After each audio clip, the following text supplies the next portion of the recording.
എല്ലാ വിദ്യാർത്ഥികൾക്കും പുതിയൊരു വീഡിയോയിലേക്ക് സ്വാഗതം.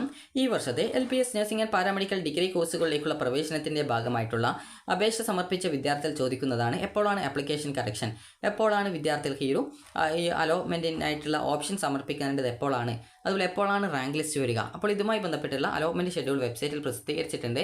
അതുപോലെ തന്നെ വിദ്യാർത്ഥി നിങ്ങളുടെ ആപ്ലിക്കേഷൻ ഫൈനൽ സബ്മിറ്റ് ചെയ്തിട്ടില്ലെങ്കിൽ ഫൈനൽ സബ്മിറ്റ് ചെയ്യേണ്ടതാണ്. കാരണം പല വിദ്യാർത്ഥികളും ചോദിച്ചതാണ് എൻ്റെ ആപ്ലിക്കേഷൻ നോട്ട് കംപ്ലീറ്റഡ് എന്നാണ് അല്ലെങ്കിൽ നോട്ട് കൺഫേംഡ് എന്നാണ് കാണിച്ചിട്ടുള്ളത്. അതായത് ആപ്ലിക്കേഷൻ കൺഫർമേഷൻ സ്റ്റാറ്റസ് കാണിച്ചിട്ടുള്ളത് not completed, application not completed എന്നാണ് കാണിച്ചിട്ടുള്ളത്. അതെന്തുകൊണ്ടാണെന്ന് ചോദിച്ചാൽ നിങ്ങളുടെ ആപ്ലിക്കേഷൻ ഫൈനൽ കൺഫർമേഷൻ ചെയ്യാത്തതുകൊണ്ടാണ് അങ്ങനെ കാണിക്കുന്നത്. അപ്പോൾ നിങ്ങൾ ചെയ്യേണ്ട പ്രധാനപ്പെട്ട കാര്യം ആപ്ലിക്കേഷൻ ഫൈനൽ കൺഫർമേഷൻ ചെയ്യും മുമ്പായിട്ട് നിങ്ങളുടെ ആപ്ലിക്കേഷനിൽ എന്തെങ്കിലും തെറ്റുകൾ തിരുത്താനുണ്ടെങ്കിൽ അതൊക്കെ കൃത്യമായിട്ട് തിരുത്തുക. അതായത് ഇമെയിൽ ID, അതുപോലെ നിങ്ങളുടെ പേര്, ജെൻഡർ, അതുപോലെ തന്നെ അഡ്രസ്സ്, ഇതുപോലെ എന്തെങ്കിലും വിവരങ്ങൾ നിങ്ങൾക്ക് തിരുത്തണമെന്നുണ്ടെങ്കിൽ അതൊക്കെ തിരുത്താനായിട്ട് ശ്രദ്ധിക്കുക. കാരണം നിങ്ങൾക്ക് ഫൈനൽ സബ്മിറ്റ് ചെയ്ത് കഴിഞ്ഞാൽ ഇതൊക്കെ തിരുത്താനായിട്ട് ബുദ്ധിമുട്ടായിരിക്കും. അതുപോലെ തന്നെ നിങ്ങൾക്ക് റിസർവേഷൻ ഡോക്യുമെൻറ്റ് എന്തെങ്കിലും അപ്ലോഡ് ചെയ്ത് കൊടുക്കണമെങ്കിൽ അങ്ങനെയൊക്കെ ചെയ്യാവുന്നതാണ്. അതിനുള്ള അവസരം എന്ന് പറയുന്നത് ജൂൺ 17-ാം തീയതി വരെയാണ്. അപ്പോൾ നിങ്ങൾ നിലവിൽ ആപ്ലിക്കേഷൻ സമർപ്പിക്കാത്ത ഒരു വിദ്യാർത്ഥിയാണെങ്കിൽ ജൂൺ 13-ാം തീയതി, അതായത് നാളെ വൈകുന്നേരത്തിനുള്ളിലായിട്ട് നിങ്ങളുടെ ആപ്ലിക്കേഷൻ്റെ ആദ്യത്തെ സ്റ്റെപ്പുകളായിട്ടുള്ള ന്യൂ രജിസ്ട്രേഷൻ, അതുപോലെ തന്നെ ആപ്ലിക്കേഷൻ ഫീ പേയ്മെൻറ്റ് എന്നിങ്ങനെയുള്ള കാര്യങ്ങൾ ചെയ്യുക. അതിനുശേഷം ജൂൺ 17-ാം തീയതിക്കുള്ളിൽ നിങ്ങളുടെ ആപ്ലിക്കേഷനിലെ ബാക്കിയുള്ള പേഴ്സണൽ ഡീറ്റെയിൽസും മറ്റു കാര്യങ്ങളൊക്കെ നൽകിക്കൊണ്ട് നിങ്ങൾക്ക് നിങ്ങളുടെ ആപ്ലിക്കേഷൻ ഫൈനൽ സബ്മിറ്റ് ചെയ്യാവുന്നതാണ്. ആപ്ലിക്കേഷൻ ഫൈനൽ സബ്മിഷൻ ചെയ്യാത്ത വിദ്യാർത്ഥികൾ എങ്ങനെയാണ് ചെയ്യേണ്ടതെന്ന് ചോദിച്ചാൽ ഈ ഒരു LPS വെബ്സൈറ്റ് ഓപ്പൺ ചെയ്യുക. ഓപ്പൺ ചെയ്ത് കഴിഞ്ഞാൽ നിങ്ങൾക്ക് ഇവിടെ കാണാൻ സാധിക്കും 3 ലൈൻസ് കാണാം. അപ്പോൾ അതിനുശേഷം നിങ്ങൾ ലോഗിൻ ബട്ടൺ ക്ലിക്ക് ചെയ്യുക. അതിനുശേഷം നിങ്ങളുടെ ആപ്ലിക്കേഷൻ നമ്പർ നൽകുക, വെരിഫൈ ചെയ്യുക. പിന്നീട് വരുന്ന പേജിൽ രജിസ്ട്രേഷൻ ID നൽകുക, പാസ്വേഡ് നൽകുക, സൈൻ ഇൻ ചെയ്യുക. സൈൻ ഇൻ ചെയ്ത് കഴിഞ്ഞാൽ നിങ്ങളുടെ പ്രൊഫൈൽ പേജിലേക്ക് പോകുന്നതാണ്. അപ്പോൾ പ്രൊഫൈൽ പേജ് ഓപ്പൺ ചെയ്യുമ്പോൾ ഇതുപോലെ അതിൽ 3 ലൈൻസ് കാണാൻ പറ്റും. അപ്പോൾ അതിൽ ക്ലിക്ക് ചെയ്യുക. ഞാനിപ്പോൾ ആ ഒരു ഹോം പേജ് വെച്ചിട്ട് തന്നെയാണ് നിങ്ങൾക്ക് കാണിച്ചു തരുന്നത്. കാരണം എൻ്റെ കയ്യിൽ ആ ലോഗിൻ ചെയ്യാനുള്ള ആ ഒരു ക്രെഡൻഷ്യൽസ് ഒന്നുമില്ല, അതുകൊണ്ടാണ്. അതായത് ലോഗിൻ ചെയ്യാനുള്ള ആപ്ലിക്കേഷൻ നമ്പറോ പാസ്വേഡോ അല്ലെങ്കിൽ രജിസ്റ്റർ നമ്പറോ ഒന്നും ഇല്ല, അതുകൊണ്ടാണ്. അപ്പോൾ നിങ്ങൾ ചെയ്യേണ്ടത്, അതിനുശേഷം നിങ്ങൾ ചെയ്യേണ്ട പ്രധാനപ്പെട്ട കാര്യം എന്ന് പറയുന്നത് ലോഗിൻ ചെയ്ത് കഴിഞ്ഞാൽ അവിടെ 3 ലൈൻസ് കാണാൻ പറ്റും. 3 ലൈൻസിൽ ക്ലിക്ക് ചെയ്യുക. അപ്പോൾ ഈ ഒരു ഭാഗത്തായിട്ട് തന്നെ നിങ്ങളുടെ ആപ്ലിക്കേഷൻ്റെ ആ ഒരു ഡീറ്റെയിൽസ് കാണാൻ പറ്റും. അതായത് മൈ ആപ്ലിക്കേഷൻ എന്നോ മറ്റോ പറഞ്ഞുകൊണ്ട് അവിടെ കാണാൻ പറ്റും. അപ്പോൾ നിങ്ങൾ ജസ്റ്റ് ഒന്ന് അതിൽ ക്ലിക്ക് ചെയ്യുന്ന സമയത്ത് അതിൽ ആ ഒരു ആപ്ലിക്കേഷൻ്റെ ഓരോ സ്റ്റെപ്പ് കാണാൻ പറ്റും. പേഴ്സണൽ ഡീറ്റെയിൽസ്, അതുപോലെ മാർക്ക് എൻട്രി, അതുപോലെ തന്നെ ഡോക്യുമെൻറ്റ് അപ്ലോഡ്, അതുപോലെ സർട്ടിഫിക്കറ്റ് അപ്ലോഡ്, ഇതുപോലെ ഓരോ സ്റ്റെപ്പായിട്ട് കൊടുത്തിട്ടുണ്ടാവും. അപ്പോൾ നിങ്ങൾ ഇതിൽ ഓരോ സ്റ്റെപ്പുകളും ക്ലിക്ക് ചെയ്യുക. ക്ലിക്ക് ചെയ്ത് അതിൽ നിങ്ങളുടെ ഡീറ്റെയിൽസ് കറക്റ്റ് ആണോ എന്ന് നോക്കുക. അപ്പോൾ കറക്റ്റാണോ എന്ന് നോക്കിയിട്ട് നിങ്ങൾ കൃത്യമായിട്ട് എല്ലാ ഡീറ്റെയിൽസും കറക്റ്റ് ആണെങ്കിൽ അത് തിരുത്തുന്നില്ലെങ്കിൽ തിരുത്തേണ്ടതില്ല. അതേസമയം നിങ്ങൾ ആപ്ലിക്കേഷനിൽ ആ ഒരു ഡീറ്റെയിൽസ് എന്തെങ്കിലും തെറ്റുണ്ടെങ്കിൽ അതൊക്കെ നിങ്ങൾ തിരുത്തുക.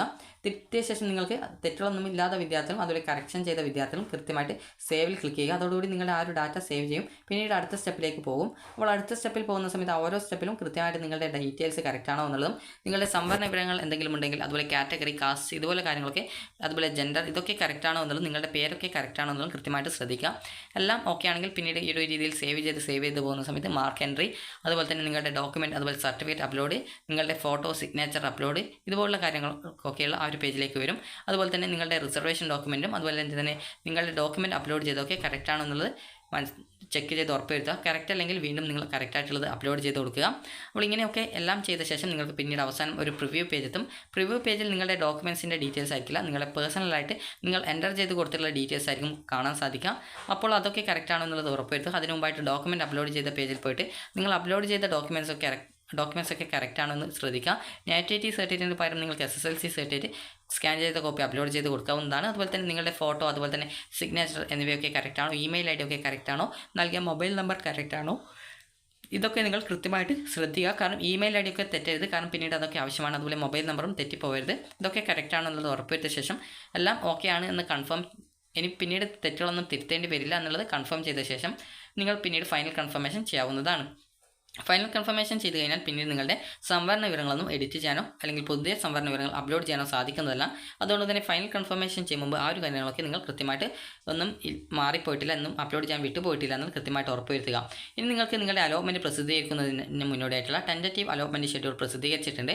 അപ്പോൾ വിദ്യാർത്ഥികൾ ആദ്യം തന്നെ ഈ ഒരു LPS വെബ്സൈറ്റിൽ തന്നെ ടെൻറ്റേറ്റീവ് അലോട്ട്മെൻറ്റ് ഷെഡ്യൂൾ എന്ന് പറഞ്ഞുകൊണ്ട് കൊടുത്തിട്ടുണ്ട്. ജസ്റ്റ് നിങ്ങളത് ഡൗൺലോഡ് ചെയ്തെടുക്കുക.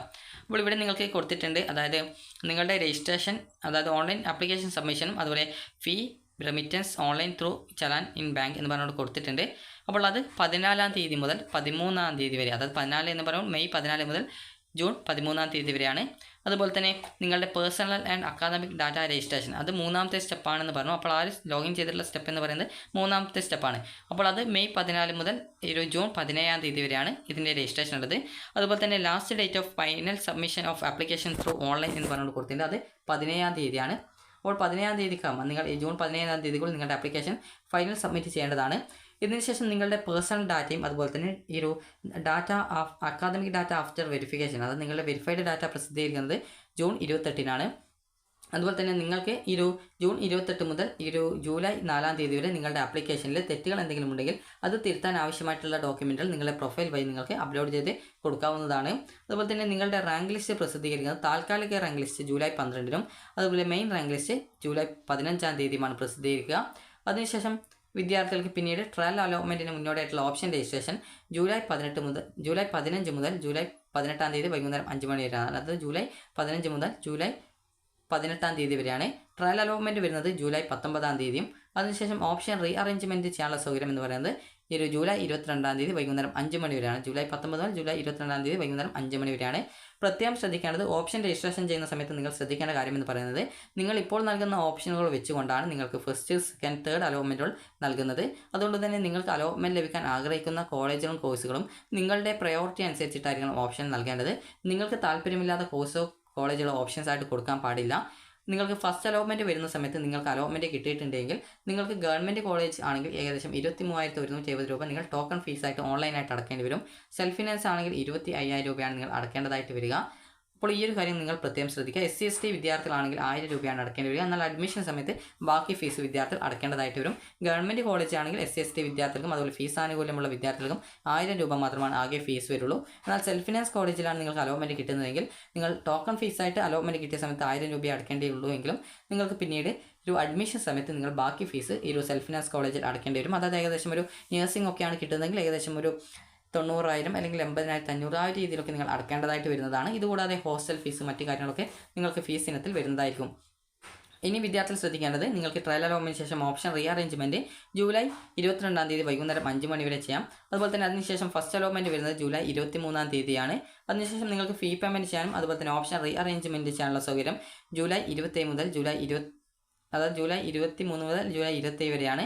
അപ്പോൾ നിങ്ങൾക്ക് അലോട്ട്മെൻറ്റ് കിട്ടി നിങ്ങൾ ടോക്കൺ ഫീ പേയ്മെൻറ്റ് ചെയ്തിട്ടില്ലെങ്കിൽ നിങ്ങൾക്ക് പിന്നീട് നിങ്ങളെ സെക്കൻഡ്, തേർഡ് അലോട്ട്മെൻറ്റിൽ പരിഗണിക്കില്ല. പിന്നീടുള്ള സ്പെഷ്യൽ അലോട്ട്മെൻറ്റുകളിൽ നിങ്ങൾക്ക് പാർട്ടിസിപ്പേറ്റ് ചെയ്യാൻ സാധിക്കുന്നതായിരിക്കും. അലോട്ട്മെൻറ്റ് കിട്ടാതെ വിദ്യാർത്ഥികൾ പ്രത്യേകിച്ച് ഫീ പേയ്മെൻറ്റ് ഒന്നും ചെയ്യേണ്ടതില്ല. അവർ അടുത്ത അലോട്ട്മെൻറ്റിനായിട്ട് വെയിറ്റ് ചെയ്യുക മാത്രമാണ് ചെയ്യേണ്ടതായിട്ടുള്ളത്. ഇനി അടുത്തതായിട്ടുള്ളത് നിങ്ങളുടെ സെക്കൻഡ് അലോട്ട്മെൻറ്റ് പ്രസിദ്ധീകരിക്കുന്നത് ജൂലൈ 29 അതിനുശേഷം നിങ്ങൾക്ക് ഫീ പേയ്മെൻറ്റ് ചെയ്യാനും ഓപ്ഷൻ റീ അറേഞ്ച്മെൻറ്റ് ചെയ്യാനുള്ള സൗകര്യം ജൂലൈ 29 മുതൽ ഓഗസ്റ്റ് 1 വരെയാണ്. അതിനുശേഷം പിന്നീട് ആ ഒരു അലോട്ട്മെൻറ്റിൽ നിങ്ങൾക്ക് ആദ്യമായിട്ടാണ് അലോട്ട്മെൻറ്റ് കിട്ടുന്നതെങ്കിൽ വിദ്യാർത്ഥികൾ ഫീ പേയ്മെൻറ്റ് ചെയ്യേണ്ടതായിട്ടുണ്ട്. ഇനി അതല്ല നിങ്ങൾക്ക് മുമ്പ് അലോട്ട്മെൻറ്റ് കിട്ടി ഫീ പേയ്മെൻറ്റ് ചെയ്തു സെക്കൻഡ് അലോട്ട്മെൻറ്റ് കിട്ടിയിട്ടുണ്ടെങ്കിൽ നിങ്ങൾക്ക് ആ ഒരു ഫീസ് പുതിയ ആ ഒരു കോളേജിലേക്ക് ട്രാൻസ്ഫർ ചെയ്യുന്നതായിരിക്കും. എന്നാൽ നിങ്ങൾക്ക് ഫസ്റ്റ് അലോട്ട്മെൻറ്റിൽ ഒരു കോളേജ് കിട്ടി ആ ഒരു കോളേജിൽ നിങ്ങൾക്ക് താല്പര്യമുണ്ടെങ്കിൽ അവിടെ നിങ്ങൾക്ക് ഫീ പേയ്മെൻറ്റ് ചെയ്ത ശേഷം പിന്നീട് നിങ്ങളുടെ ഹയർ ഓപ്ഷൻസ് റിമൂവ് ചെയ്യാവുന്നതാണ്. അതായത് ഞാനിപ്പോൾ ഒരു 5 ഓപ്ഷൻ കൊടുത്തിട്ടുണ്ടെങ്കിൽ എനിക്ക് 5ാമത്തെ ഓപ്ഷനാണ് എനിക്ക് അലോട്ട്മെൻറ്റായിട്ട് ഫസ്റ്റ് അലോട്ട്മെൻറ്റ് കിട്ടിയത്. എനിക്ക് നഴ്സിംഗ് BSc നഴ്സിംഗ് ഒരു ഗവൺമെൻറ് കോളേജിലാണ് കിട്ടിയതെന്ന് വിചാരിക്കാം. അപ്പോൾ എനിക്ക് ആ ഒരു സീറ്റ് തന്നെ മതിയെന്നാണെങ്കിൽ ഞാൻ അവിടെ ആ ഒരു ടോക്കൺ ഫീസ് എത്രയാണോ ആ ഒരു ഫീസ് അടച്ച് എൻ്റെ സീറ്റ് അവിടെ കൺഫേം ചെയ്യും. അതിനുശേഷം ഞാൻ ഇവിടെ ഹയർ ഓപ്ഷൻസ് ഒന്നും ഇനി എനിക്ക് വേണ്ട. കാരണം ഹയർ ഓപ്ഷൻസൊക്കെ ഞാൻ സെൽഫ് ഫിനാൻസിലൊക്കെയാണ് വെച്ചിട്ടുണ്ടായിരുന്നത്. അപ്പോൾ അതൊക്കെ ഞാൻ റിമൂവ് ചെയ്ത് കൊടുക്കുന്നു. അപ്പോൾ അതിനുശേഷം എനിക്കിവിടെ തേർഡ് അലോട്ട്മെൻറ്റിന് ശേഷം അഡ്മിഷൻ നേടാൻ പറ്റും. അപ്പോൾ ഈ രീതിയിൽ നിങ്ങൾക്ക് ഓരോ അലോട്ട്മെൻറ്റ് വരുന്ന സമയത്തും നിങ്ങൾക്ക് അലോട്ട്മെൻറ്റ് കിട്ടിയിട്ടുള്ള ഓപ്ഷൻ തന്നെ മതി എന്നാണെങ്കിൽ ഹയർ ഓപ്ഷൻസ് റിമൂവ് ചെയ്ത് കൊടുക്കാനുള്ള ഓപ്ഷൻ നിങ്ങൾക്ക് ഉണ്ടായിരിക്കുന്നതാണ്. അതുപോലെ തന്നെ വിദ്യാർത്ഥികൾക്ക് പിന്നീട് നിങ്ങളുടെ തേർഡ് അലോട്ട്മെൻറ്റ് പ്രസിദ്ധീകരിക്കുന്നത് ഓഗസ്റ്റ് 2 അതുപോലെ ആ ഒരു അലോട്ട്മെൻറ്റ് ലഭിച്ച വിദ്യാർത്ഥികൾക്ക് അഡ്മിഷൻ ഫീ പേയ്മെൻറ്റ് ചെയ്യാനുള്ള അവസരം എന്ന് പറയുന്നത് ഓഗസ്റ്റ് 5 വരെയാണ്. അതുപോലെ തന്നെ പിന്നീട് അതായത് ഓഗസ്റ്റ് 2 മുതൽ ഓഗസ്റ്റ് 5 വരെയാണ് ഈ ഫീ പേയ്മെൻറ്റ് ചെയ്യാനുള്ള അവസരം. പിന്നീട് നിങ്ങൾക്ക് 1, 2, 3 അലോട്ട്മെൻറ്റ് കിട്ടിയ വിദ്യാർത്ഥികൾക്ക് ഓഗസ്റ്റ് 2 മുതൽ നിങ്ങൾക്ക് ഓഗസ്റ്റ് 9 വരെ നിങ്ങൾക്ക് അഡ്മിഷൻ നേടാവുന്നതാണ്. അപ്പോൾ ഓഗസ്റ്റ് 9 നിങ്ങൾ അഡ്മിഷൻ നേടിയിട്ടില്ലെങ്കിൽ ലഭിച്ച സീറ്റ് നഷ്ടപ്പെടും. പിന്നീട് നിങ്ങൾക്ക് സ്പെഷ്യൽ അലോട്ട്മെൻറ്റിൽ പങ്കെടുക്കാവുന്നതാണ്. എന്നാൽ സ്പെഷ്യൽ അലോട്ട്മെൻറ്റിൻ്റെ പ്രത്യേകത എന്ന് പറയുന്നത് ഓരോ അലോട്ട്മെൻറ്റിലും നിങ്ങൾ വീണ്ടും ഓപ്ഷൻസ് ഓരോ അലോട്ട്മെൻറ്റിലും കൊടുത്തുകൊണ്ടിരിക്കണം. അങ്ങനെ കൊടുത്തിട്ട് നിങ്ങൾക്ക് അലോട്ട്മെൻറ്റ് കിട്ടിയിട്ട് നിങ്ങൾ ജോയിൻ ചെയ്യാതിരിക്കുകയാണെങ്കിൽ നിങ്ങളെ പിന്നീടുള്ള അലോട്ട്മെൻറ്റ് പ്രോസസ്സിൽ പരിഗണിക്കപ്പെടുന്നതല്ല. ആ ഒരു കാര്യം നിങ്ങൾ പ്രത്യേകം ശ്രദ്ധിക്കുക. അതുകൊണ്ട് തന്നെ നിങ്ങൾക്ക് അലോട്ട്മെൻറ്റ് കിട്ടിയാൽ അഡ്മിഷൻ നേടുമെന്നുറപ്പുള്ള ഏതൊരു കോഴ്സും നഴ്സിംഗ് അതുപോലെ BSc MLT BSc dialysis technology അതുപോലെ തന്നെ BCVT അതുപോലെ BPT അതുപോലെ MLT അതായത് BSc MLT ഇതുപോലെ വിവിധ തരത്തിലുള്ള കോഴ്സുകളുണ്ട്. അതുപോലെ BSc മൈക്രോ ടെക്നോളജി അങ്ങനെയൊക്കെ പറഞ്ഞുകൊണ്ട് വിവിധ കോഴ്സുകളുണ്ട്. അപ്പോൾ നിങ്ങൾക്ക് താല്പര്യമുള്ള കോഴ്സുകളിലേക്ക് മാത്രം ഓപ്ഷൻ കൊടുക്കുക. പ്രത്യേകം ശ്രദ്ധിക്കേണ്ടത് അലോട്ട്മെൻറ്റ് കിട്ടിയാൽ ടോക്കൺ ഫീ പേയ്മെൻറ്റ് ചെയ്യേണ്ടതായിട്ട് വരും. ടോക്കൺ ഫീ പേയ്മെൻറ്റ് ചെയ്തിട്ടില്ലെങ്കിൽ ആ ഒരു സീറ്റ് നഷ്ടപ്പെടും. പിന്നീട് സ്പെഷ്യൽ അലോട്ട്മെൻറ്റിൽ പങ്കെടുക്കാൻ പറ്റുന്നതാണ്. അതുപോലെ തന്നെ നിങ്ങൾ അലോട്ട്മെൻറ്റ് കിട്ടാതെ വിദ്യാർത്ഥികൾ ഫീ പേയ്മെൻറ്റ് ചെയ്യേണ്ടതില്ല. അവർ ചെയ്യേണ്ടത് അടുത്ത അലോട്ട്മെൻറ്റുകൾക്കായിട്ട് വെയിറ്റ് ചെയ്യുക എന്നുള്ളത് മാത്രമാണ്. അപ്പോൾ നിങ്ങൾക്ക് ഈ ഒരു വീഡിയോ ഉപകാരപ്രദമായിട്ടുണ്ടെങ്കിൽ ലൈക്ക് ചെയ്യുക, ഷെയർ ചെയ്യുക. അപ്പോൾ നിങ്ങൾക്ക് ഈ ഒരു വീഡിയോയുമായി ബന്ധപ്പെട്ട് എന്തെങ്കിലും സംശയമുണ്ടെങ്കിൽ താഴെ കമൻറ്റ് ചെയ്യുക. അപ്പോൾ നിങ്ങൾക്ക് ഈ ഒരു വീഡിയോ ഉപകാരപ്രദമായിട്ടുണ്ടെങ്കിൽ ലൈക്ക് ചെയ്യുക, ഷെയർ ചെയ്യുക. Thank you for watching.